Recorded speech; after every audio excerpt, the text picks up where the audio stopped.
tiger on the prowl. I'ma make it go wild. I'm original, and I told you so. I'm a kid in the candy store. Put the leather on the denim. I ain't the cure, I'm the venom. If you wanna find me, find the taillight. Something's coming in, you're gonna wanna take a red eye. It's time to go. It's time to go. Get ready. Get ready. Get ready. Don't blink, don't blink. Get ready. Get ready. Get ready. Don't blink, don't blink.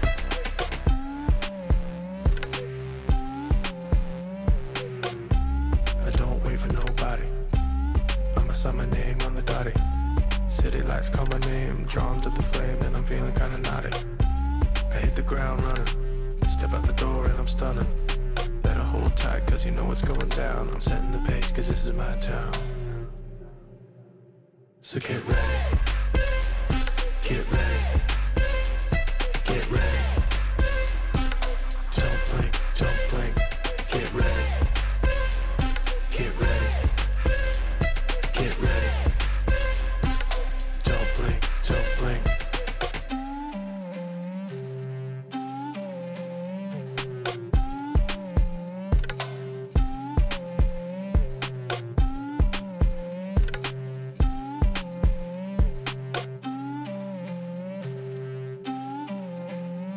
Get ready.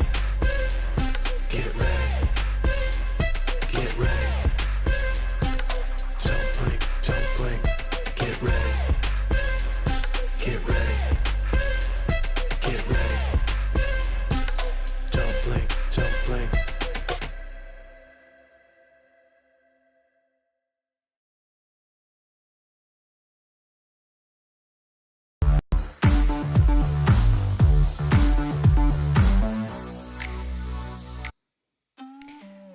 What up, Wednesday? Hey, friends. I'm feeling good today. You know why? Okay. Do you notice anything different about me? Anything? Anything?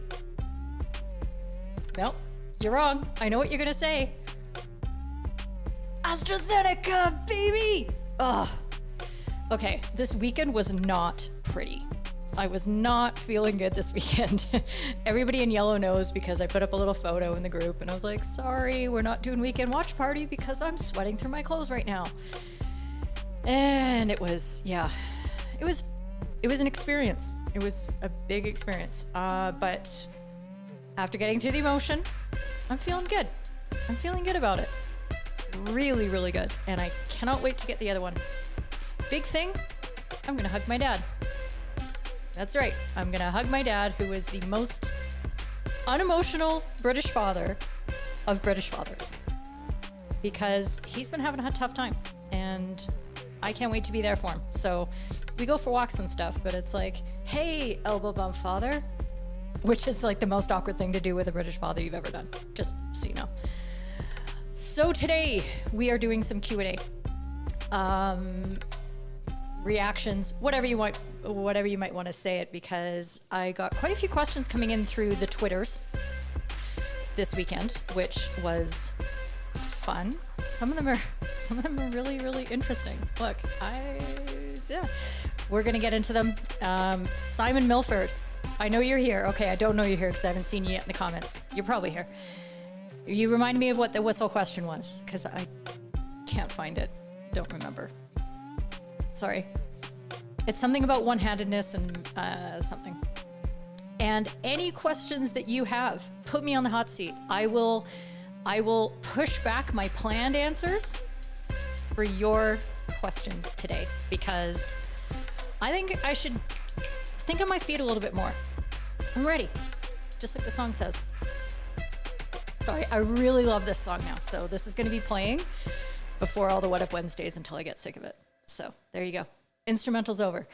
Let's say hi and see who's on board, because you are my favorites. All of you. Okay. First, Neil's great to see you. Aline, I saw something about a special day. I can't wait to see what it is. Rachel, what you got? You're slightly early. Ready with a Cabernet Sauvignon, ready with a malt later. You're a boss. I'm just going to say it. You're a boss. I love it. Gopi's here. Always lovely to have you around. Happy Wednesday. I hope you're having a good evening over there. And Gopi, please, I hope you're okay. I hope your family's good, your friends, your loved ones. I mean, God, there's been some terrible stuff going on there. So I'm sending my thoughts out to you. I'm a secular person. I don't pray, but I sure think about people I care about, and I care about you, and I care about what's happening over there. So all the best. And let me know if you want to DM me or whatever and give me the news. I'm happy. Jane, ready and waiting. Lou, good to see you. Andy is here. Crispy, I am feeling better. I still feel a little kind of, achy in the whole back area and a little headache, but boy, compared to this weekend, I'm good. Okay. Ian wants to know the malt. It's a Devon farmhouse cider for Ian. That sounds good. Is that is it an apple cider or pear? I'm a big Sir Perry fan. And then anything I can get that's more like a less sweet, like a very dry cider. Love me a dry cider. Yes, Andy, good question. Who's been practicing backwards running this week? I want to hear about it. All Godders are here. How many Godders are there? Is Badger here too? She must really, does she want to hear this stuff? Doesn't seem right. Zed's here. Great to have you. Even I can't say that. That's some kind of Gaelic or Welsh or something, and sounds gorgeous. All of your calves are killing. That means you're doing it right. But hey, remember, this is all about getting into it slowly, because this is a very different mechanic for a lot of us. So don't go too crazy in the beginning, okay? I don't want any injuries or anything like that. So please, moderation, ease into it, do less than you think you should. And then just add a little bit more each time, okay? We have lots of time to get back. Lots of time. AJ's here. Hi. I'm not mad, okay? I'm super not mad. My stylist thinks it's hilarious. I'm like, I can't wait to live stream tomorrow. I'm going to look so good. She's like, you and your live streams. You're so cute, you Gen Xer. I don't know, she's like 30 or something. So she thinks it's quite funny. I live on the internet. Andy, you're going to try, or Niels is going to try it in your game today. Okay, good. You should sign up for my positioning webinar, Niels. I'm just saying. Just because I want you to do this whole positioning thing right. So, yeah, that's coming up. Wait, let's stop for a commercial break because I just happened to mention it. May 13th, the mission critical positioning. I'm not going to lie, a bunch of people have already signed up, and that's crazy to me because we're not exactly we kind of leave things to the last minute, us folks. So I'm really impressed that so many people have already signed up, but please grab your spot. And if you have any questions about it, like what am I going to cover? Is it going to help you? Are there alternatives if this day isn't going to work out for you? Give me a shout and I'd be happy to tell you about it. And let me just turn that off again because, I will drive to that every time, but some of you don't like the music in the background, so I understand. It's all good. Okay, let's see. You guys are the best. I love you. Okay. Please excuse spelling. Okay. Good man, Niels, we're talking about Summer Hockey League here. Yes. And that's the nice thing about, for those of you who are going into Summer League, is that a lot of the things that we talk about, whether it's different techniques of positioning or whistling or anything like that, Summer League, scrimmages, warm-up matches, perfect time to try them. I don't recommend them trying in the playoffs. Just, hot tip. Right up here. All the smarts right up here. But it's surprising because we think we get really excited about doing something new. And when we're in a big game, we think, well, I want to do this to the best of my ability. So I should do this really cool thing that I heard about. Don't slow your roll, big rig. Let's do this the right way. Okay, take it back to your basics. Do the things you know you do really well. Feel comfortable, because your confidence, your charisma will be the most important things that get you through those big games. And then you start building on your habits step by step. 1% improvements. James Clear, Atomic Habits, and everybody else who said 1% improvements. There's a lot of people. We're not known for spelling. I'm known for my spelling. I'm just saying. Kat, hi fam. Thank you. Let's see. Simon Parsons is here. Excellent. And the countdown's not in the way anymore. Look, it's got to be a slow reveal. If I did all this at once, you guys would be like, oh. And then you'd be out of commission for the whole show. I'm not a monster. All right, Scott Riley's here. Oh, Kat, you're so nice. I wrote an awesome article in the Hockey World News magazine. Have a look. Okay, so I didn't add this to my show notes. I forget about self-promotion sometimes. And my nose is running because I'm so excited, and spring is here. So yeah, Hockey World News. Is it hockeyworldnews.com? I don't know. Kat, you're a mod, so you can put I could catch up to my comments, and then I'd know that you'd already put the link in. I wrote about things that I have feelings about the appointments and non-neutral appointments. I have feelings and thoughts. And I hope it was clear in the article. I try not to read my articles after I've put them out in the world, because it's like watching your live stream after you do it. You don't want to see how you looked. And all the funny things you said. Nope, just going to leave it right there. But I hope I brought out the fact that, this isn't without cost. Putting on these games under the restrictions that we're doing so isn't without a cost to the officials. And we have to be mindful of it. We have to understand it. We have to take proactive steps to try to mitigate the problem as much as we can. We need to communicate. We need people to be aware. And I hope I said enough of that in the article, but go read it and let me know your thoughts. I'd be interested to hear your feedback. Simon's here. I am looking well, thank you. You gotta look good, you gotta feel good to look good. So take care of it. Yes, thank you. Go Pete. You're gonna come back soon. Yeah, you are. Yes, you are, Gopi. Yes, Kat's gonna send a video. Let me know if I can share it on the live stream. Thank you, Leslie. Okay, I have to stop putting up the comments about my hair. It's once every 6 weeks, you guys. And yesterday was the first time I was sitting there, and I had, the salon I go to is very, very stringent about all the protocols and all that sort of thing. And it was the first time that I was sitting there with my mask on the whole time, and I wasn't even thinking about it. It didn't even bug me. And trust me, this does not take 5 minutes. This is a bit of a process. And I felt okay. And I think it's because I'd had this and I felt better. I felt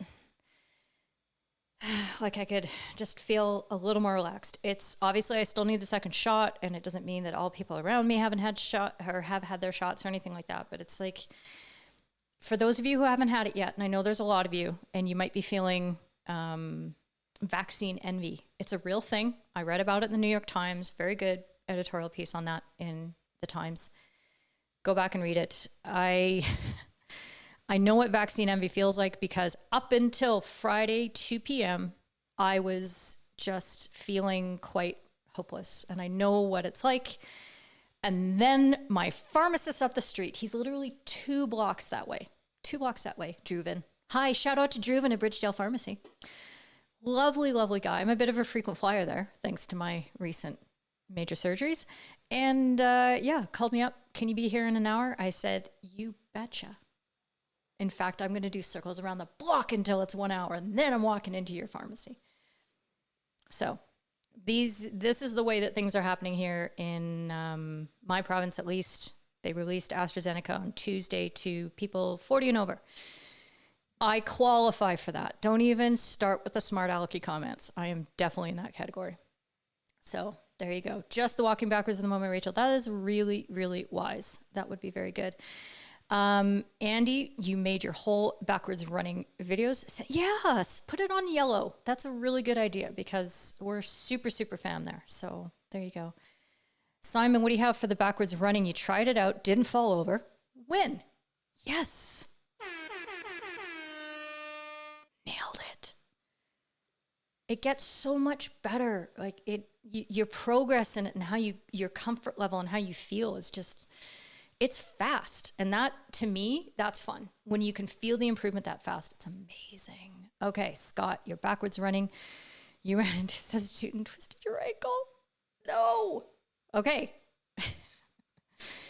This also loops into positioning because I'm going to get you off that sideline. I am Scott. Sign up. FHUmpires.com/MCP. Right here. Scott Riley, this is for you. I'm just kidding. You don't have to take the course. You just have to take the course.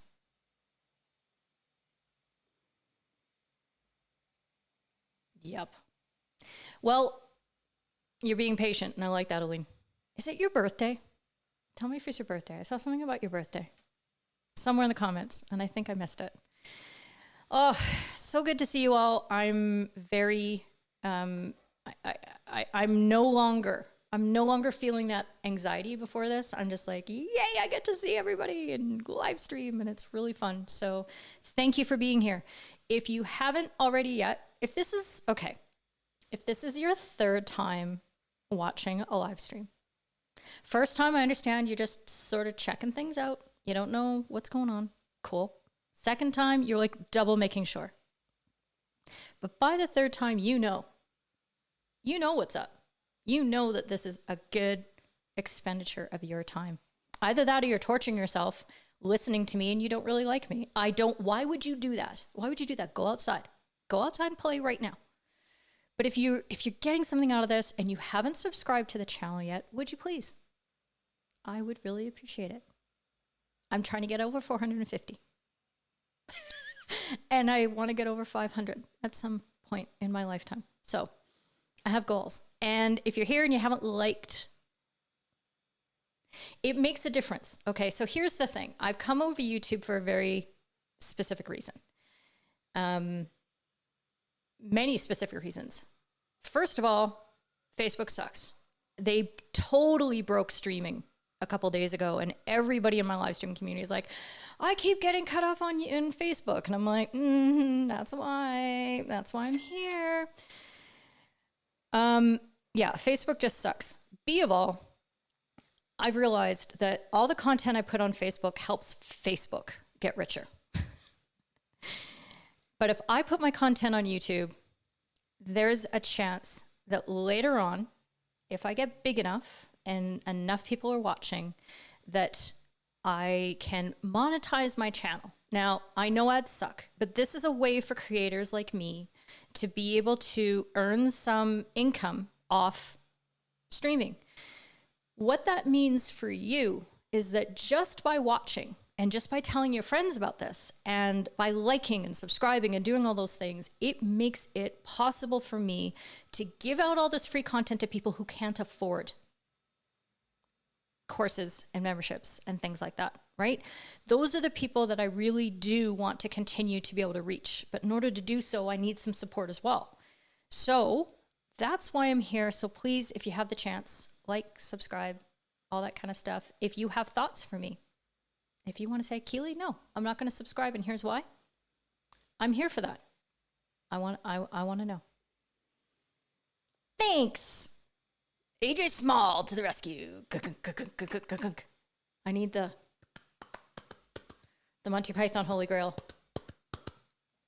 One of the best movies of all time.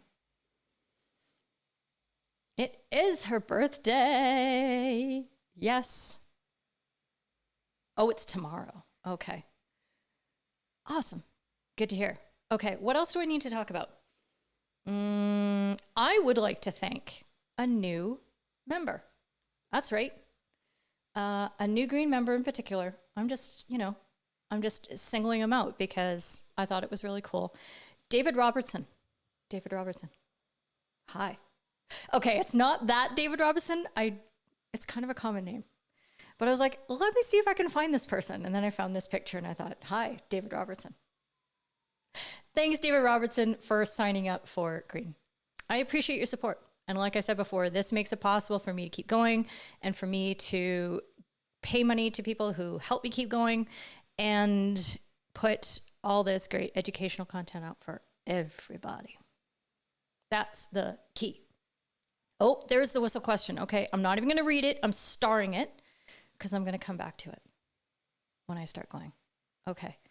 So if you're wondering what I'm talking about with Green, sorry, most of you already know this, but just in case, here it is, $3 a month for FHU Green. It's like, you can't even buy a good cup of coffee for that. So to go without one cup of coffee and help me do that. Yellow, $17 a month. And let me know if you have a group of like 19 of your closest friends in umpiring. And you could be a Red Association member. I have big things coming up in Q3. I cannot wait. And I'm not even going to tell you about it. Because that's how I roll.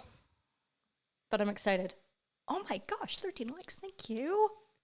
You guys are fantastic. Oh, Simon's cracking the whip. Let's go, mods. Okay. And the last little piece of news. Sorry, I'm squirrel today. I'm just squirrel. I need that sound effect. I need a squirrel sound effect. Last piece of news is that the next series of YouTube shorts is going to start. I might wait till Friday because I do put out a Umpire at Home clip. So yeah, starting Friday, the next series is on presentation. So if you subscribe to the channel, you'll get a notice every time the new YouTube short comes out. 59 seconds of goodness, talking head goodness. Let me know if you like them so far. And I am working on the series after that, which is going to be communication. So it's coming. There you go. Andy loves the transitions.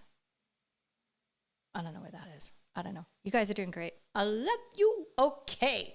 Let's get to some questions now that we've done announcements. Okay. Twitter. The Twitters. It was a good time on the Twitters this weekend. And here was the first one. Well, that's a little small. Anyway, everybody's a little small. Here it was. This fine gentleman, Michael Bissett. I'm saying that right. Wanted to know on the first shot of the first hit shot of a PC, how much of the ball must be below 600 or 460 millimeters. I can speak. I really can. And my answer to that question was basically, holy crap, it's a Friday night and I've been drinking wine, but I'm going to do my best. And then I gave the real answer. As far as I can tell, because honestly, I've never been asked this before and I've never thought about it before. But every line in hockey means inside that area. Sidelines, back lines, or end lines, or goal lines, circle lines. If the ball is touching it, it's in that area. So logic dictates that if any part of the ball is touching 460 millimeters, so if that is the top of 460 millimeters, the top of the imaginary backboard line that you can't see, that's at the goal line, and the ball is like touching it. How's that for high-class graphics? I could have done something on my iPad, and I didn't. As long as it's touching it, or it's below, or it's a midway, or it's touching it. That's in. That is 460 millimeters, as far as I'm concerned. And nobody gave me a good argument otherwise, so I say that's the truth. Truthiness. There you go. Yes, you can get me a squirrel sound effect. Thank you, Andy. I'd like that. So I think what's really interesting about that, though, is the reality of the situation being ain't nobody got time for that. Who is going to be able to tell? Like, you were making your best estimate. And as I try to say, and I hope that you all understand this, and this is just trite for you at this point. When Keely says you have to be sure to overrule a goal, that means that unless you're sure it's above 460 millimeters, you're not going to call it back. Okay? So you just have to, that's the threshold you want to be at, because you don't want to be that person. If we ever get to the point that we have Hawkeye and, you know, we have this like faux diagram of the goal line, and, you know, everybody starts clapping in the crowd,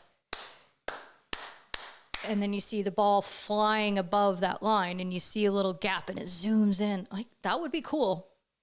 But we're about, like I said, we're about 20 COVID years away from that, which means we're 75 real years away. There you go. Announcements. I could record myself and make it a GIF. Okay, right. See, Andy, I found things for you to help me with, just like that. There you go. Does anybody have any comments on that, other than the fact, like, holy, that's interesting, and how did that come up on a Friday night on Twitter? Saturday morning, probably, for that fine person, for Mr. Bissett there, but there you go. Okay, that was the first question I had. Here was another one that, I have to do this, and then I have to do this. I didn't set up my stream deck, you guys, because it always just flummoxes me, and then it doesn't work. Angus asking, could I help a defender commits an offense during the taking of a PC for which a PC is awarded and the offender is carded? Is the PC now defended with one less player? Logic says yes, can't nail down where the rules say so. Many thanks. My reply was, no, that isn't a rule. Only in FIH top level matches where a 40-second clock is being employed, and the offense is that the player in question was not ready when the 40 seconds had expired. They take a card for that, and that penalty corner is defended with one fewer player. One fewer player. Did I get that right? Simon, hold on. Did I make a grammar mistake? Tell me.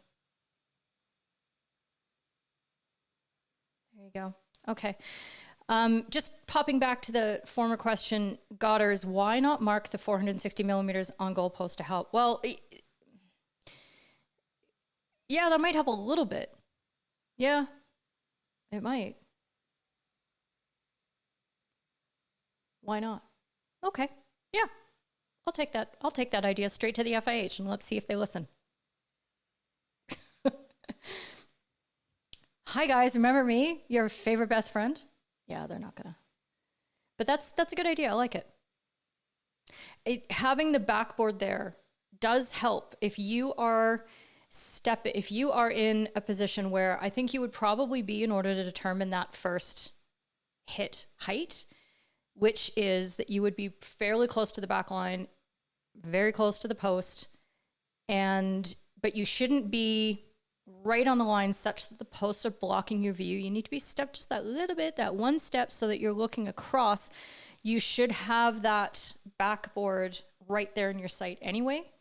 But the closer you are, ironically, to that, the harder it's going to be for you to see the height. That's the hard part, is that if there's a scramble, you want to be close, but for that kind of vision, you actually need to be a couple steps back optimally, because the closer you are to a ball moving across the plane of your vision, very quickly, the harder it is for you to track for your eyes. As I'm talking through this, I'm learning about, wait a minute, Keely, you just said something wrong. Correct yourself. So it's a paradox, if you will, to try to figure that out. So Yeah, it does, doesn't it, AJ? It does sound correct. I like that. Okay. Let's see. Wait. Okay, let's talk about this one. Keely, I heard from an interesting football game on the weekend. It said if this wasn't a cup final, would the ref awarded a card to that defender for a professional foul that he committed to take down a breakdown tackle? Oh, our umpire's told to card differently in cup games. Okay. Let me star this. Okay. Let me stay focused. One fewer. So I did say it correctly. Yes. Okay. Everyone take a permanent marker and really make the grounds people upset. Okay, don't do that because you don't know, right? You don't know if if the some people are very, some grounds managers, facilities managers are very protective of their stuff. So maybe ask permission and know that it's not, standard. So I don't know what the ripple on effects are. I'm not the boss of you. I'm just saying there's other things to consider before we start, coloring in our own guidelines there. Very true. Okay, so here we are. Back to the defender committing offense during a taking a PC for which a PC is awarded and that defender is carded. Okay, so as I said to Angus, no, that wouldn't happen. It's only for a time wasting. And then he said, well, that doesn't seem right. That doesn't stand to reason. I said, well, what stands to reason is if a defender gets carded for a foul that they've committed inside the circle, that's probably going to be a stroke. So who cares what would have happened with the penalty corner, because now you've actually got a stroke going.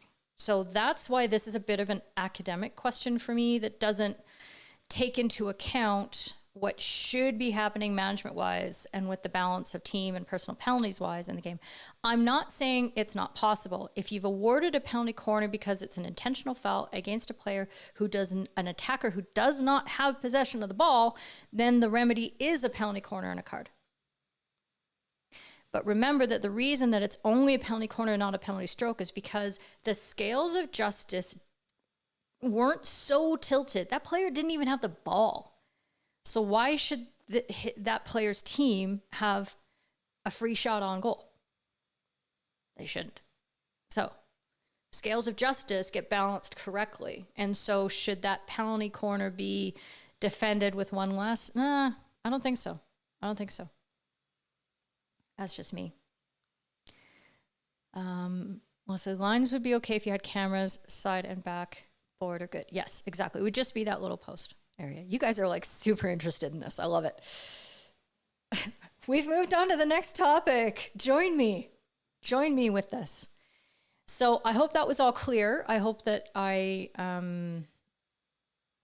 got through all of that. How am I doing for time? Okay, I'm doing okay. Oh, here's my answer. Nope.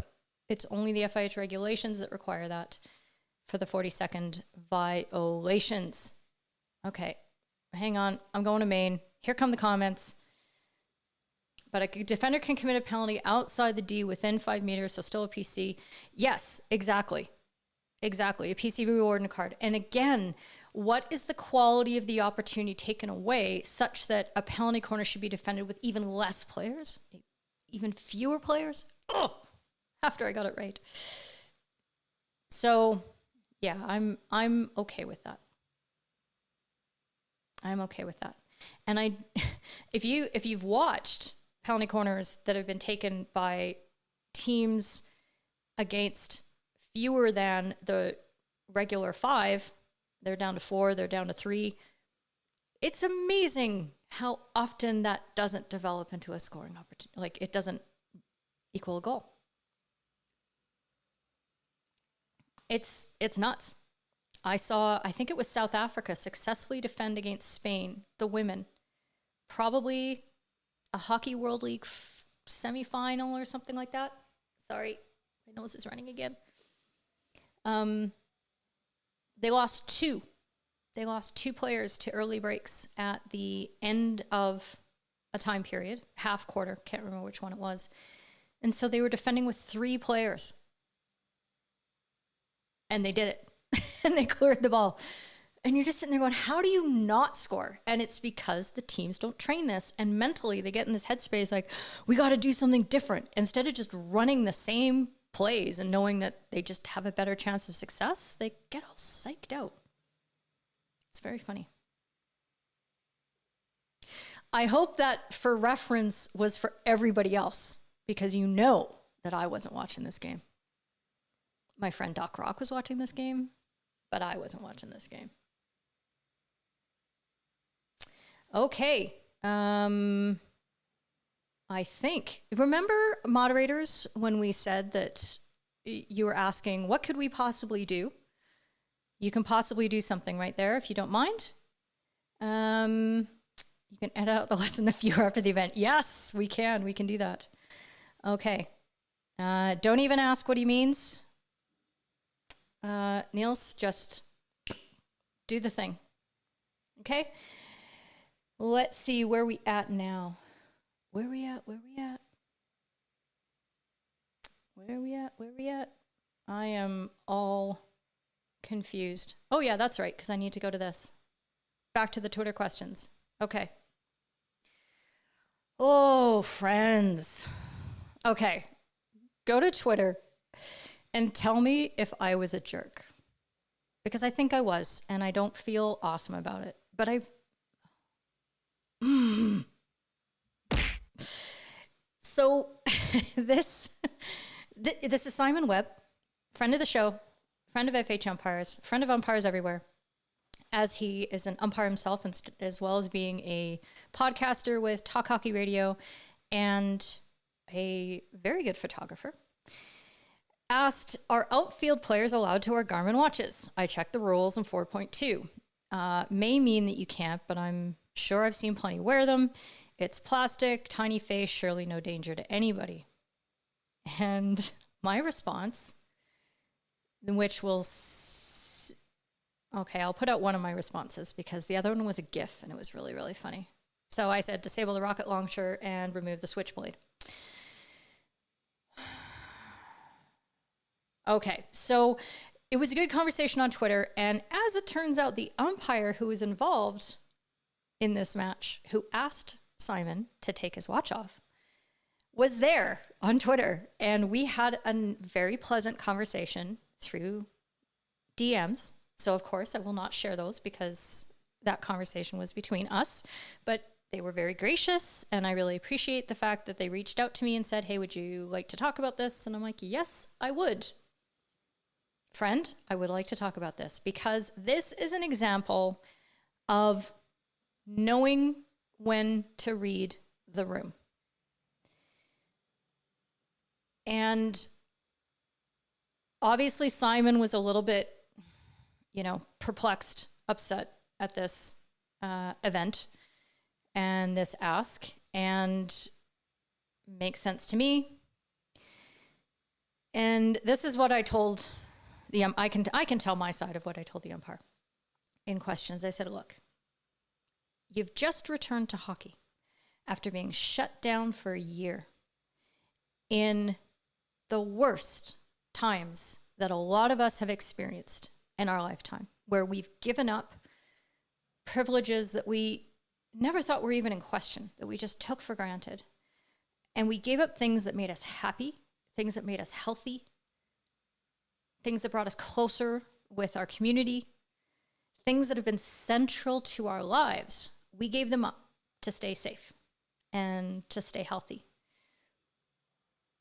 And sometimes we've been getting kind of unreasonable guidelines, things that don't follow the science, for example, because what we know about governments, if we know anything at this point after a year of this, is that they don't want to look like they were ever wrong. So they won't switch very adeptly to the science because they think it's going to make them look like they were wrong by issuing a different guideline 2 weeks before or 4 weeks before. And to be fair, the media and opposition critics, or people from opposing political sides of the spectrum, jump on those things as if science figures it out once and never gets it better, never corrects itself.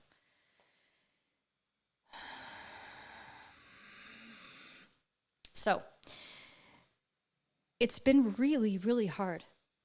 Simon, you, me, everybody. Well, I'm not getting back to hockey, but everybody else who's getting back to hockey. You're getting back to hockey. Oh my God, how excited are you? You show up to the field and an umpire says, will you take off your watch, please? No, I mean it. Take off your watch. No, I don't know what kind of face and angry eyes that person had, but those are my angry eyes. And I did say on Twitter that of the top 100 things that I think are dangerous on the pitch, a watch does not even make the top 200 or something to that effect. And I was told that in a course that the umpires had been instructed that this was a thing to do, that they needed to tell the players to take off watches. And one umpire on Twitter even said that I've seen somebody get hurt with a watch. And I'm like, yep, but I've seen a lot of, if somebody gets hurt with a watch, they're getting hurt with an arm, a hand or something hitting them. And that may have happened in any event anyway. Let's read the room. Let's not be officious and put restrictions on umpires in a way that will make them feel resentful of us. Like, situations like this are the reason why umpires don't have friends. Let's not do this. Okay, let's just not. If you're really concerned about watches, if your jurisdiction has a rule actually has it written down in the regulations that watches are not permitted on the pitch, this is how I would handle it. I would say, hey friend, you got a watch on? Look, I'm not going to bust you on this. Do you have a sweatband you could put over top of it? No? Okay. Next time, would you mind just covering it up? I know it's dumb. It's not my fault. It's just a rule, but I'm okay as long as I don't see it. Something like that. That's how I would handle it.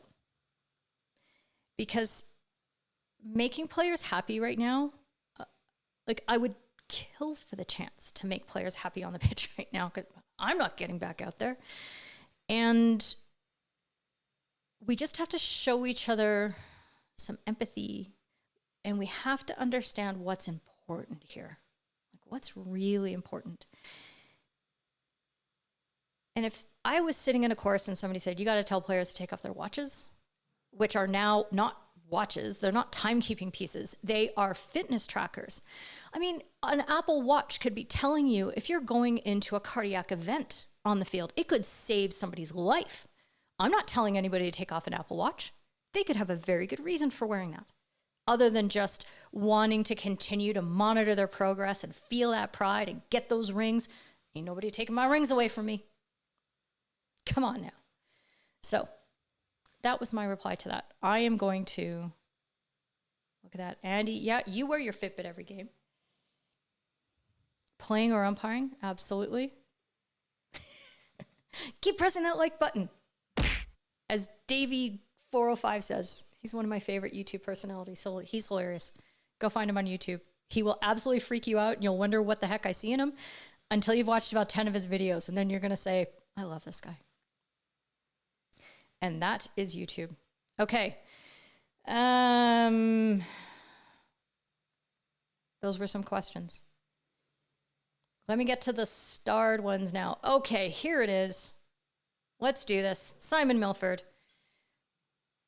How an umpire holds the whistle in the palm of their hand. Do they swap hand with the whistle? They don't, and can't have the whistle in their mouth when the ball is in the D. Okay, so this was a question that arose because we were watching, we watched Herman do, I think, 4 games as Argentina hosted both Germany and India in the Pro League in the weekends before. And Herman has a really interesting whistle technique where he will often blow with his hand around the whistle. I don't know how he does it. And I think he's doing it because he's creating a sound tunnel to help push the sound out. Personally, I've never been in a situation where Fox 40 hasn't been able to manage on its own for me, but I haven't umpired in some of the arenas that Herman has, and it's obviously something that is a habit for him that makes him feel comfortable, so it makes sense. But yes, that might well be one of the restrictions to something that constricts you from swapping whistle hands. Now, if you don't remember, maybe somebody can pop over to FHUmpires.com and do a search for handsy whistles. Just go to the magnifying glass and go handsy whistles and see which episode I talked about that in. It was a What Up Wednesday, and we did a whole thing where I was talking about why it would be good for you to develop a technique to be able to switch whistle hands in terms of your signaling, your advantage, your whistle timing, and also, just feeling comfortable with doing different things with your whistle. So you have that skill. And yeah, that would definitely, well, not definitely. I mean, maybe Herman is very good he could be good at going from one hand to another. I don't know.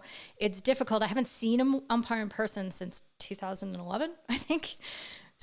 But from when I watched on the Pro League, he does have one whistle hand. He doesn't switch back and forth. And that's fairly common with the top umpires. A lot of them just don't. And that's okay. It's just one of those skills that I found has really helped with my timing and the way that I construct advantage and the way that I get quick free hits in and the way that I'm able to show and whistle at the same time instead of having to whistle, show. And my body language, as you'll see in the presentation YouTube short series, ends up being more calm. Because if I'm able to do this, tweet with a nice, slow, confident looking arm. Because some people get into this, tweet, and they're just, they're flapping around. And it doesn't look as composed. It doesn't look as good. So these are like tiny little fine details that can really help. So I hope that answered that, Simon. Let me know. Let me see what the current comments are. Jonas has his whistle on a strap and holds in his palm. Yeah, and whether some umpires like to hold a bundle of whistles in their hand. Some of them, like me, like to have a pen. And so if you go to my site and you look up the pen, it's a perfect size, at least for my hand. It doesn't look that way. I look like I have Tina Fey, like boss hands, but bossy pants on the cover of her book. But I have little hands. And so my pen is right there, which is nice because if I've blown my whistle and then if it's in my left hand, I can just pull the pen off and I can write on my hand and then and yeah, the pen kind of swings around a little bit, but it's not too bad. It's not too distracting. It's better than having like a clump of whistles all in front of my face. I don't like that. There it is. What Up Wednesday 20. Okay. There you go. And there's the link. Thank you, moderators. I have moderators and they're ridiculously good looking. Thank you. There you go.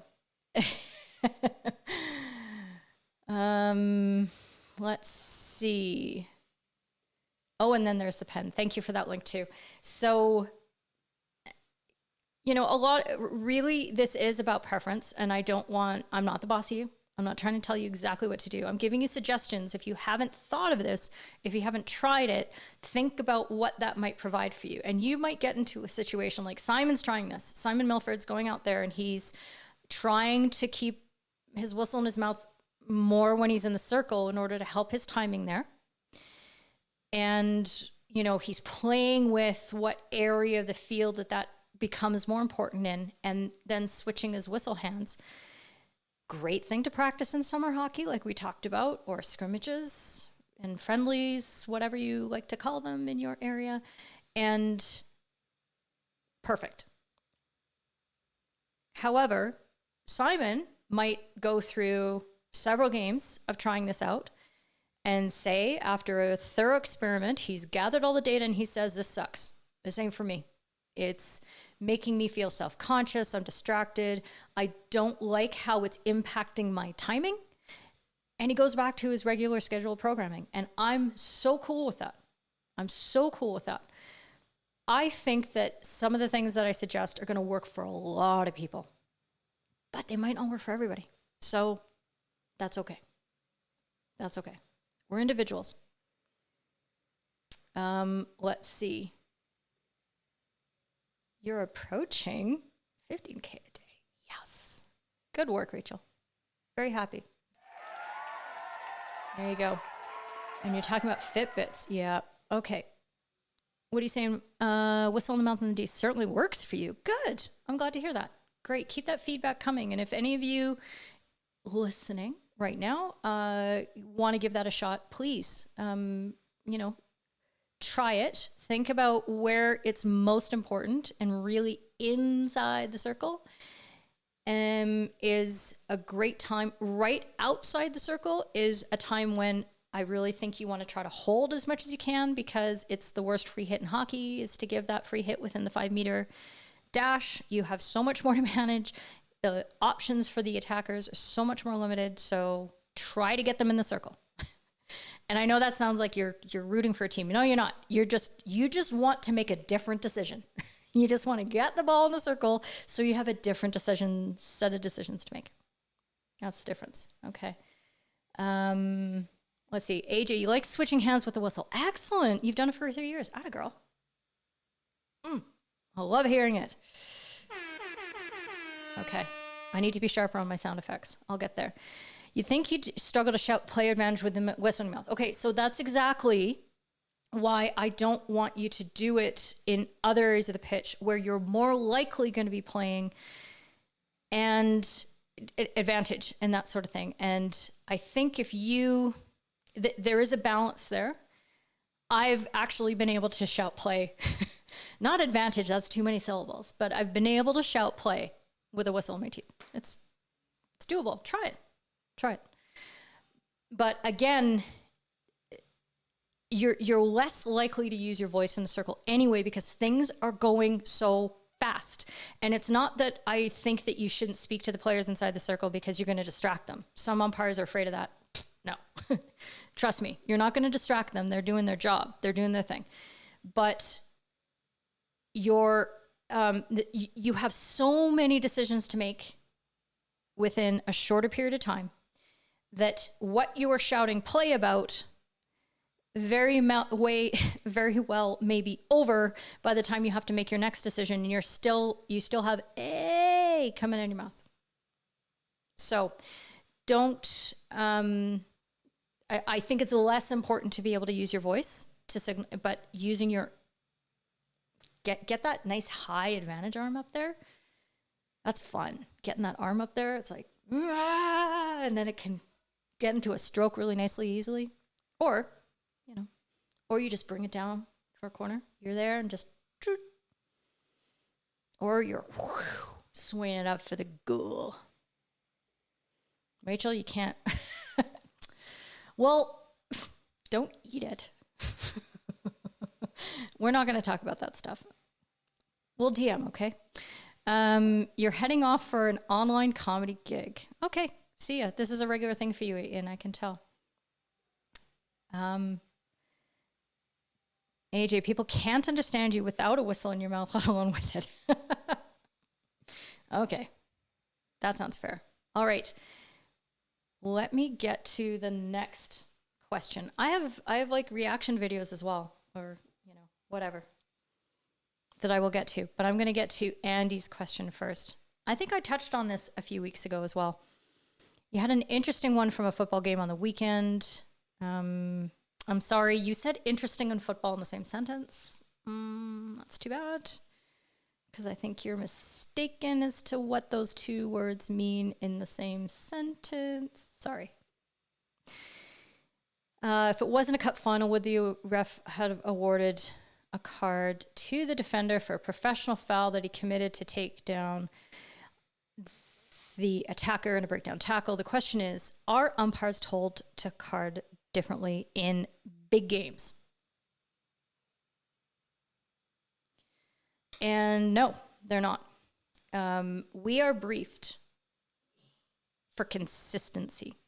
So one of the messages that I've heard at like every one of the 30 tournaments that I went to was start the tournament strong, everybody on the same page and everybody doing it the same way throughout the entire tournament. We are not changing our standards unless we're screwing them up, and then we better catch ourselves up. So, but optimally, you want it to be just the epitome of consistency throughout.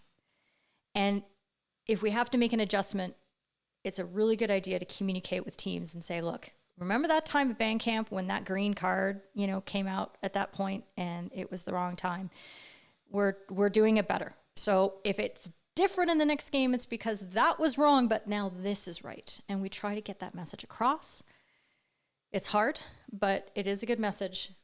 What I have found, though, and I've talked about this, is that I have had experiences where umpires that I've been part of the team have said, all right, let's try to keep the players on the field for this big final. And I'm pretty sure I said at the time, I don't like it. And I still don't like it as I say it. I understand the sentiment that we all feel that we want the players to decide the biggest games. But I believe that if you practice good management and you intervene early, you communicate clearly, your standards are absolutely set and the players know where the lines are, you are giving them everything they need to stay on the pitch. You are giving them the information as to what is going to be accepted and what is not. What breaks down the play will be penalized, and what doesn't break down the play, no big deal. The challenge is that we don't fully embrace that approach, and our responsibility in doing that consistently and early and doing it consistently in every single game. So we get to that big game, we're like, well, it's not really fair to the players to enforce the standards because we haven't been all that great at it. That's what that admission is to me. Because I think if players are breaking down the play in big games, it's because it's the better option for them. They'd rather serve that 5-minute yellow card.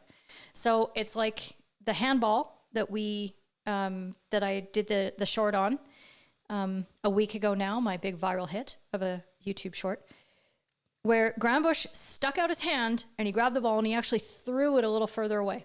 He didn't just like block it and let it fall where it was, because that could have given up a quick self-pass. And if an umpire was really good, they would have called the quick self-pass, gone back to the card later. Ooh, God, that would have been dope. That didn't happen. But because he couldn't, because the ball was moved away. So it was just stop time and give the card. And he was like, yep, taking that 10-minute yellow, it should have been, I hope it was. Taking that yellow card was the better option than potentially making the mistake of letting the ball go through. And maybe we don't want that in our game. Maybe we want that to be a red card, but it's not in our game at this moment because we have other penalties. And those are the times where you as an umpire have to be like, well, yep, you made your choice. Here it is. Okay, thanks. Thanks for coming. I appreciate your intelligence as a player. Their breaking the rules is not an insult against you. It's not personal. Nobody cares about us. Okay, we're just there to mete out the penalties and to send the messages and to balance the scales of justice. And if we do that well, we don't even exist. Players aren't even noticing what we're doing. So I hope that helps. Okay, there's been a lot of comments. I can hear the pinging, but I've been focused. Let's see. A lot of people are saying cheers to each other. This is great. Let's see. Isn't this gig funny enough for me? I know, right? Like, where's my... Oh, I don't have the laugh sound effects anymore. I think so. No. Oops. I need to go back. There we go. Like it's not funny enough for you? Come on.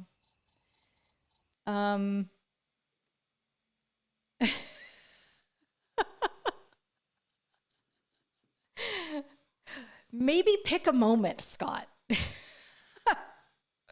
Maybe pick a moment. Guys, look, I've leveled up. I've got trolls. Woo! This is it. Maybe it's because I signed up moderators that I'm getting trolls. This is really exciting. I am not mad. Hey, here it is. I'm playing Thug Life with my reading glasses in my hand. Okay. Ollie, when you watch National League, they tend to have 2 whistles. You're new to umpiring, so what's the reason for that? Just in case one breaks or something else? Well, that's what they say. I have broken a whistle on exactly 0 occasions. And trust me, if anybody's going to break a whistle, it's me. Sass. Also, angry. No, you're not going to break those whistles.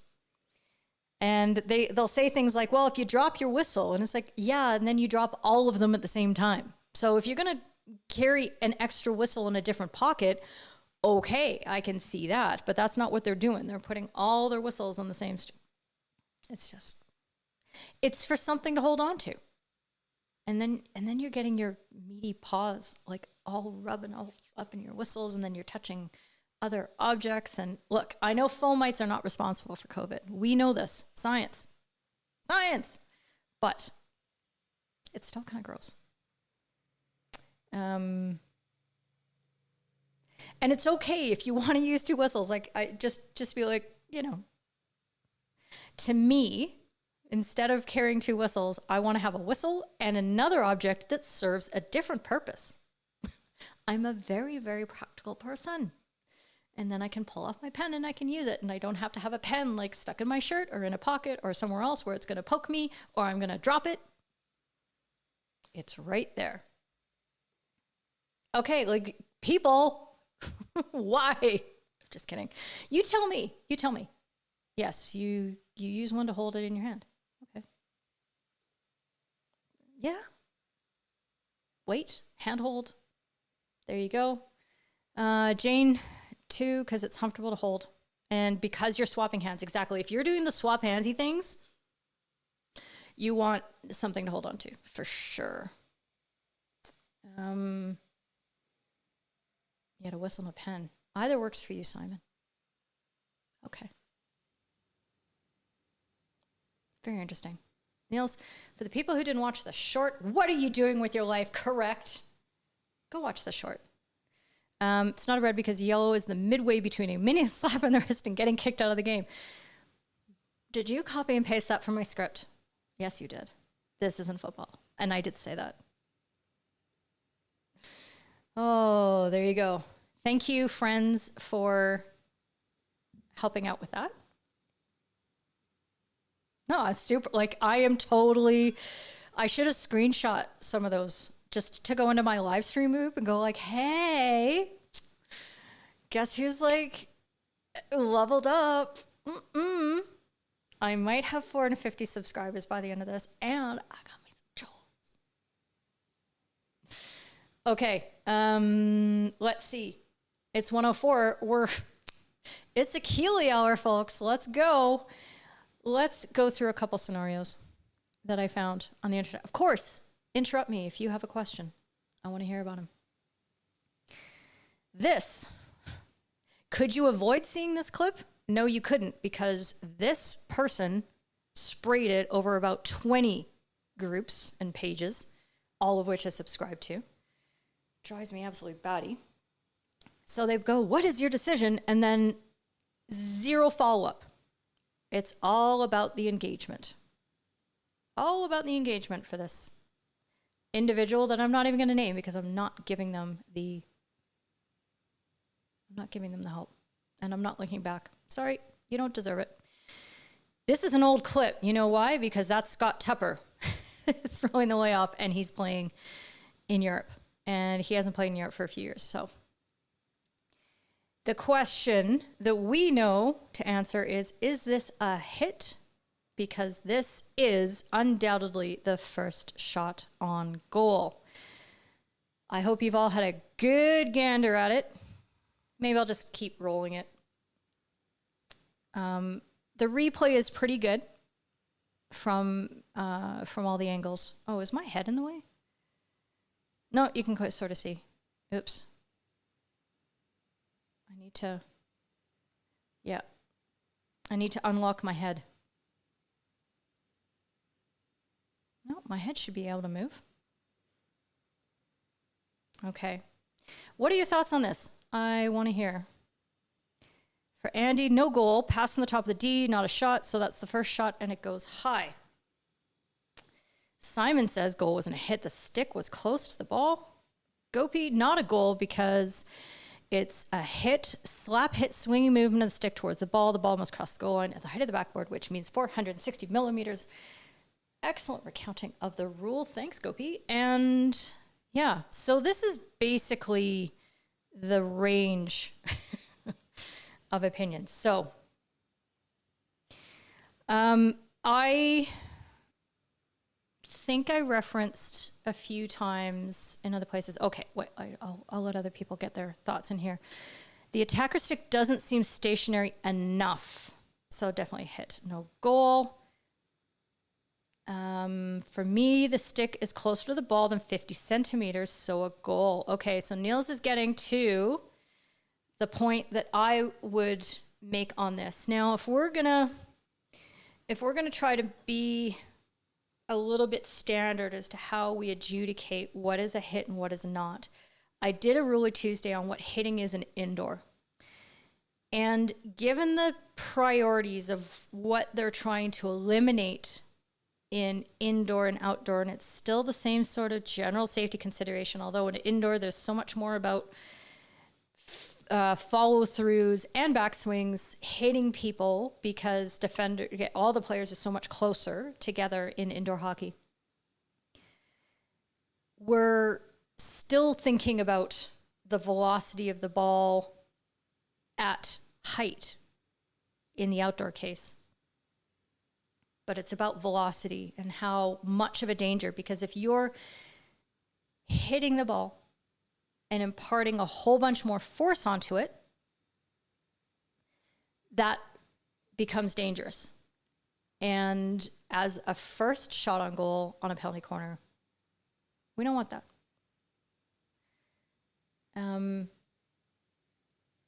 Simon says, wasn't a flick, more of a slap shot. Okay, those are words, but they don't describe enough of what we're seeing and why that makes it more dangerous. Okay, so always get back to the why with the way we explain things. We know that the rule says hit. We know that a hit includes a slap hitting motion, which is circular, because as soon as you actually refer to the same word in a definition as, what's being described, you're in trouble. But what makes a hit more dangerous? There is a swing involved that changes the direction and changes the velocity of the ball in this case. Jane says stick to ball, no goal. So you see that for a hit. Ollie, definitely a hit as he has a backswing. The cock of the wrist helps generate the speed on the ball. Okay, stick to ball, no goal. So remember that time at band camp when I said, hey friends, remember how if we're not sure, we shouldn't be calling back goals? And I'm okay if you're sure of this, all right. But I've watched that probably 50 times now, not including the 20 that we just looped. And I'm still not sure. I know that the stick does move to the ball. I know that there is a change of direction of the ball. For me, there's no significant change of velocity on the ball because the swing is close. I mean, we're not talking, that is not an indoor hit. That is probably 50 centimeters or less, as Niels pointed out. So for me, I'd say that's a goal. When it's that hard, when you're looking at all those things and you still can't be like, ugh, That's when we defer. We stay out of the way. I mean, we're talking centimeters here. If there had been a couple more centimeters on that, like 10 more centimeters, we'd be like, But more force would have been imparted into the ball, which would have made it potentially more dangerous. Now, I don't think anybody was going to be in danger in that. It was not just, again, it was a well-constructed corner. The defenders were, out of the way. Goalkeeper logged, all that kind of stuff. And I can understand that the defenders are, I mean, it's like this.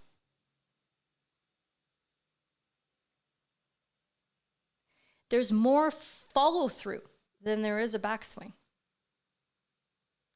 If you were to look at a deflection where a player is diving across the circle and they are skidding on their front, their stick is moving towards the ball. So stick to ball isn't enough of a descriptor for me to distinguish between that which would always be legitimate. It's a differing of direction. It's redirecting the ball from its course because you have to apply an oppositional force to it. That's the difference. And again, it's right on the line. I don't know. I think in the moment, I think I would have called this a goal. And on video review, it would be hard to overturn. But I'm okay. I'm okay with, you guys going the other way. Are you getting sciencey on me? I don't understand what this means. His stick looks like a pendulum swinging. Yeah, there was some there. But how much? Too much?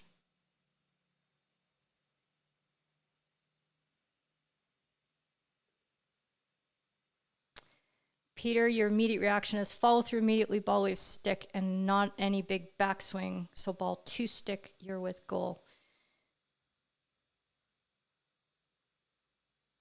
And Goddard's, yeah. These are ones that, were briefed. There's got to be a clear reason to change the decision. Oh, see, this is clearly not. To learn about the pendulum and stuff, I had to watch some YouTube videos to understand. I didn't take physics in high school, okay? It's not my thing. He is. The magnitude didn't change. Yeah, I don't know. Oh gosh, I'm lost. And no, Simon, we can't have a Zoom call to straighten this out. Not today. Not today, sir. Not today. So I hope that at least gives you information that you will take into your next decision on that. The one thing I don't ever want you to make that decision based on is whether the hands were apart or not. Oh my God, if I see one more comment from somebody saying, well, the hands were together, so, it was a hit. Or I heard people saying it both ways. Well, the hands were together, so it definitely was a hit, or definitely wasn't a hit. It's like, because it wasn't a slap because his hands were together. What the Sam Hill are you talking about, friends? Like, that has nothing to do with what a hit is. Because if that were true, you wouldn't see players in indoor ever hitting the ball because they've always got their hands apart. There we go. Happy hump day. Hi, friend. You're new, Dixie. I hope you're not a troll. Because I just put your comment up. Yeah, that's what I'd like. Magnitude of the decision remained the same. Chrissy, the ball's traveling outside the line of his back foot, therefore you can't deflect the ball.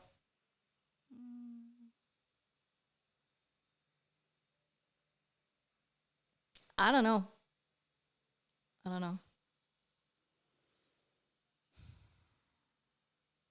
I've seen but you can deflect a ball that you could be skidding on your haunches and, deflect a ball behind you. It's the change of direction that we're looking at. So that logic doesn't work. Oh, that's not what I meant to do. I meant to do this one. It would have lost speed. I don't know. I didn't see additional speed. I saw it didn't lose speed, but that's not the definition of deflection. Deflection can keep all the speed. It can keep all the speed just because it doesn't change that much. I mean, we've seen those. We've seen those kind of deflections where it's just stick your stick in front of it and it's bling.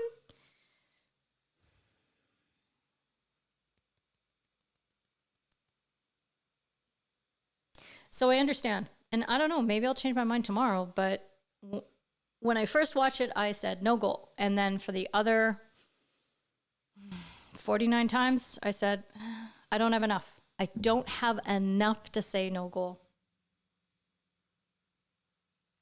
If the definition gets shored up, I think we got a shot. Okay. How about one more? Let's...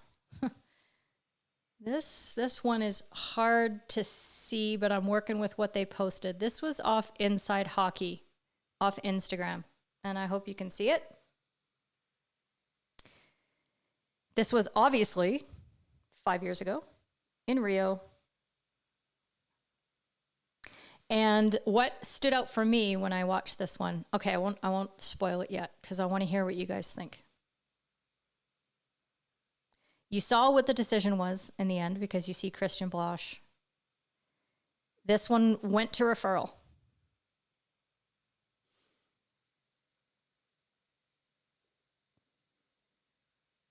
Yeah, exactly, Rachel. If that last one, pardon me, went to review, you wouldn't have been able to change it. Sometimes you just got to go with your gut. And see, okay, I'm going to come back. Can I rant for a second? This is one of those occasions where we have a rule that tries to black and white the subjectivity of the notion of danger. So we're trying to prevent danger with this. And so we say, well, you know what? Any hit that's the first shot on goal that crosses the goal line and above 460 millimeters has to be dangerous. That's what the rule is saying. We know that the reality is that ain't the case. So we get put in these situations when a rule is more black and white, where we make decisions that they suck. To call that not a goal kind of sucks because we're calling it on a technicality. And as soon as we're calling technicalities, again, it's why umpires don't have friends. And I want us to have friends. I want us to be friends. I want us to be super popular and everybody to love us. So stop forcing us to make these technicality, chintzy decisions. But I understand. Sometimes you need that clarity, but there's a balance here. There's a balance here, right? And we have to appreciate what we lose. So I don't like it when people say to me, well, the rules are too subjective and, we never know what an umpire is going to decide. That's because we never know what we're going to get on the field. It's a box of chocolates. So I prefer a stronger understanding of the principles and getting down to the things like velocity, force, trying to parse those things out, because those are real things that change what we're trying to get to in the rule, instead of just an artificial height, an arbitrary, word salad in a definition. Okay, I ranted.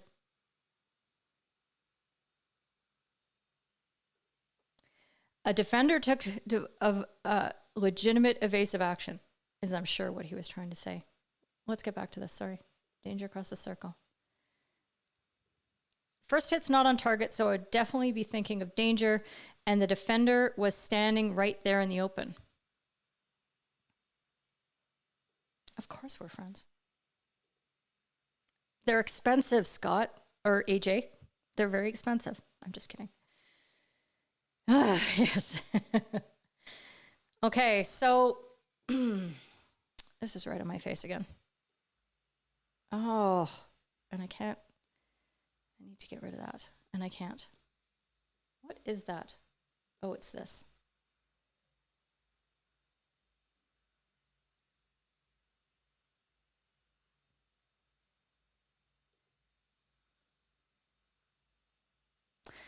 Okay, maybe I've fixed it now. No, I don't think I have. I'm trying to show comments without blocking my own face.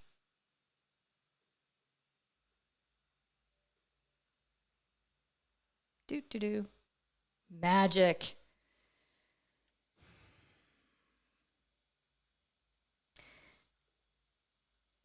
I mean, Andy, you can guess that, but that's not why the decision was made. Okay? I don't think so. I guess Christian could be pointing at his chest saying that that's where the... Let's assume that isn't the case.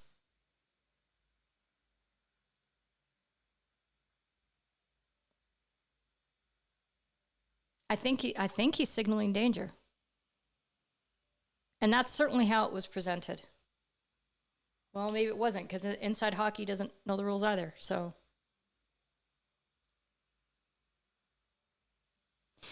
But what's interesting about this, putting aside whether or not I hit the attacker or not. Okay. Thank you, Godders. See, this is what I want you to all appreciate. My good friend, Tom Abril, was on Instagram on this thread, and he said goal. A, he's a striker, but B, of all, that defender does not take legitimate evasive action. He's like, no, I got this. I'm going to pluck this out of the air hip height. I got this.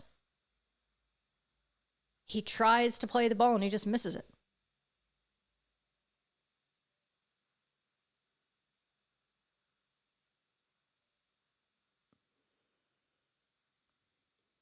Peter, defender, tried to hit it. Oh, I got a bad reflection all of a sudden. Just missed it. It was too fast at their level. Surely not danger, but if it goes to review, more than likely to have a danger call.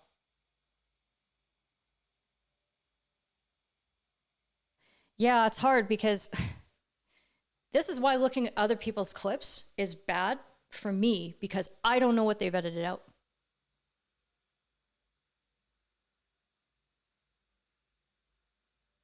He could have been saying that too. Who knows? But we're still looking at whether it was dangerous or not. So even though the rule was reaffirmed in 2019 in the rule book, it was still the case, I believe, in 2016 that you had to cause danger to opponents, not your own teammates. So let's assume, no, I think the attacker plucks out of the air. That's what I'm seeing. I think he's like terrified it's going to smoke him in the face, but because he's like crouching, because he's down there, he's trying to look for a low deflection. His colleague doesn't hit it properly, unintentionally raises it. Oh, I think he gets a stick on it.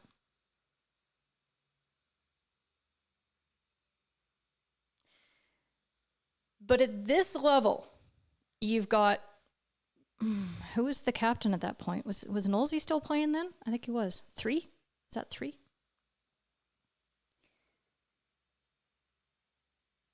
If you lip read Christian from behind, then he says danger.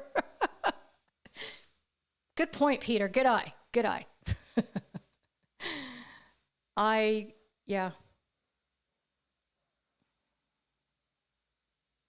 Can we contrast that with the last one? Let's look at this one. Hockey Film G. Out of the Netherlands. I tried to find a better feed of this, but I couldn't find the original game. And, but I think we see enough. You're squinting and you can't tell. Yeah. I'm always squinting. Oops. What happened there? That's not what I meant to have happen. Autoplay, do nothing. Okay, let's make sure this stays. No, this time.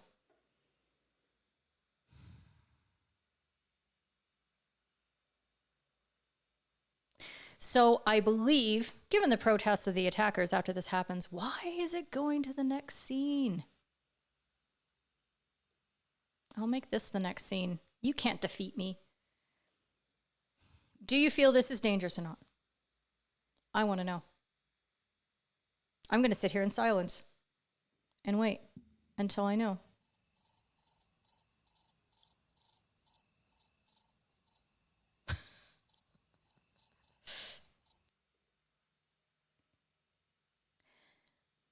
I don't want people to think that I only, that I think everything should go at high levels. This is high level hockey for sure. This is women's Hoofdklasse. Hoofdklasse. I can't say it properly. I'm not Dutch. So, what do you think?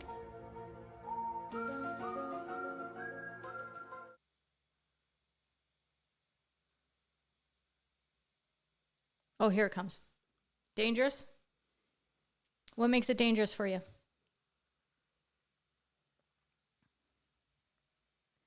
AJ says goal.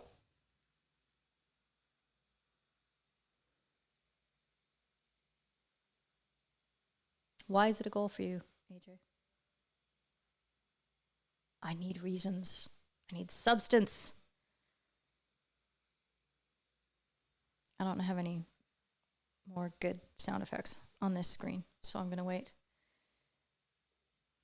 Andy says no danger because the defender and the goalkeeper didn't take evasive action to get out of the way. Grammar.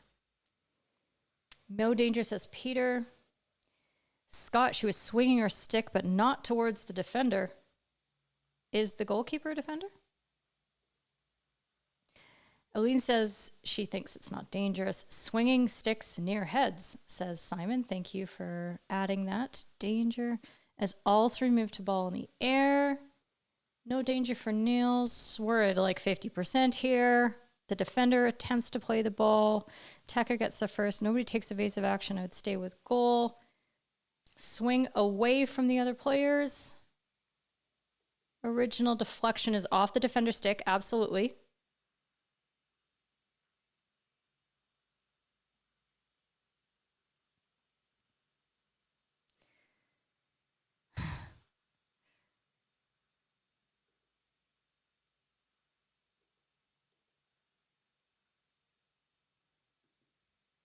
See if I can.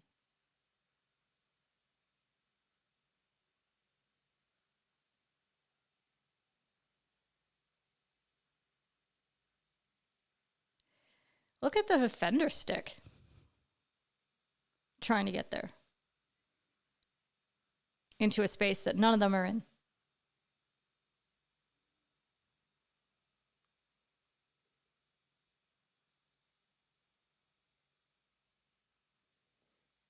Oh, I bet if I do it this way. Wait. Oh, I can't see. It's really... Loop video. There. Okay. Phew. I think I fixed it. The sun is very bright today.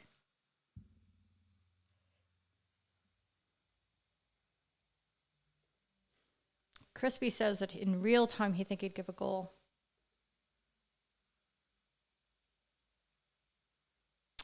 Yeah, for me, this is one of those that I think is dangerous, and it needed to be called before it got there. I would hate to call this against the attacker for playing the ball dangerously. I would hate to call this a free hit out. This, for me, should go back to the penalty corner because it's going into a space where there's tons of people and it's going at head height. It is dropping at head height, and it's difficult with the camera angles to see, but it looks to me like the swings are close enough to heads that it shouldn't have gotten there in the first place. I mean, it's great skill. Like, that player is definitely a tennis player.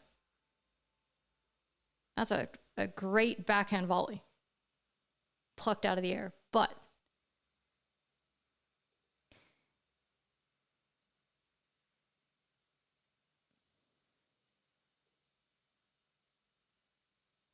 yeah, that's the call that I like the best here, to be honest. Calling a free out, because I don't think you can put an onus on the attacker to play. What are you doing? What are you doing? I didn't trigger that scene, I swear. I did not trigger that. Oh, my life. Just when I thought I was going to have a smooth stream.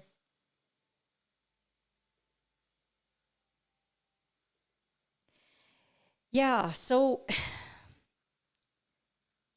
head height, if there's space that a player is in order to be able to play it, that's fine. But it wasn't to any one player.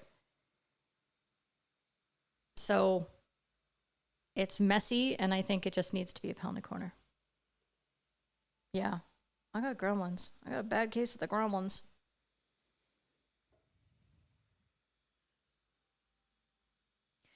It's that kind of swinging at heads that we really want to avoid. And just because the goalkeeper has a helmet on doesn't mean that they don't deserve protection. They absolutely do. They're protected against accidents. They're protected against not being able to get out of the way of a ball that's coming at their heads. This is to save their lives. But if they take a stick to the head on a swing like that, that is still going to give them a concussion, because science says so. This is why I don't believe in head protection for players, because it's not going to make anything better. Right? Yeah. No, you're right, AJ. I've totally brought this on myself. Had this been at a lower height, had the attacker been in further, like, they had already been in that space beforehand, I'd say those are the things that I'd look for to change my opinion of this. But I think we as umpires still have to think about, can I keep this clean and still keep it fair and still allow potentially great plays to happen? And at our levels of play that we're doing, we need to be a bit more careful than this. And we need to be reading ahead where these balls are going. Where are the players in our circle before that ball is getting sent? Who's marked? Who's not? Where are the open spaces? And being in the best mission critical position we can be in as this happens is going to make it easier for us to make that evaluation. I hope that helps. Dinner is close. I think the gremlins have teamed up. So that's our show, friends. I hope you got some value out of today and it was somewhat entertaining. Thank you, trolls, for joining in and entertaining me. But more thank you to all of you for all your thoughts. I really do hear everything that you're saying, and I really parse it through, because consensus is that important to me. Your opinions mean a lot to me, because I know that you're working through the logic as best you can, and I'm just trying to steer a little bit so that we're all getting to the best result together. And if there's something that maybe like a word choice or a concept that you haven't necessarily raised in your answer, that's what I'm trying to bring to the fore to you, so that it makes it more likely you're going to get to a great decision the next time that you have to make that call. So that's what we're focusing on here. And I hope that that was helpful for you. Yeah, it's one of those cases you want to blow early. even though sometimes you can wait and things work out. But you got to be lucky, I think. You're very welcome, Ollie and Andy. Thanks for all the help on the moderation stuff. And I'm glad that was, useful. And I'm very glad I've recovered as well. I've had some friends that got absolutely gobsmacked, like my age friends, my Gen X folks getting absolutely down with that AstraZeneca. It's rough. Hey, it's ratio, right? YouTube pays attention to the ratio. So if you have like 20 million views, but only 1,000 people have liked your post, YouTube's like, bots. Do you have bots? So that stuff matters. You're welcome, Gopi. I'm glad that it was useful for you. Zed, you were very quiet today. Are you teaching? I think you're teaching. I will see you next week. Have a great day tomorrow. I hope you do something special. And I hope you eat cake. Like, don't just have a pretty cake. Eat some really good cake. I haven't had cake for a long time. I had a birthday a few months ago, and I don't even remember what I did now. Did I have cake? I don't think I had cake. Now I'm mad. Now I want cake. Oh. The other two were trolls. There you go. You're very welcome, Jane. Always glad to have you and Simon. Awesome. Scott, thanks. There we go. Okay. I don't know what I'm going to do next week. I got to start getting my guests lined up again so that we can do more. And yes, new shorts coming out. Sign up for the Mission Critical Positioning if that is of interest to you. If that date doesn't work out, I am making this an evergreen as well, so you can do this self-paced as well, but it's about 2 hours, and I like the interactive aspect to it. So if you can join in at the time, that would be awesome. If you can't, cool. I'm going to keep doing it, and I have more workshops on the way. I'm excited because I've been working on some presentations and working with them live with small groups and like targeted associations, and they've been going really well. So I'm like, okay, well, this is working. I like to get the feedback and then put it out to the world. So there you go. And it's Ingmarie's birthday. Please wish her a happy birthday for me, Simon.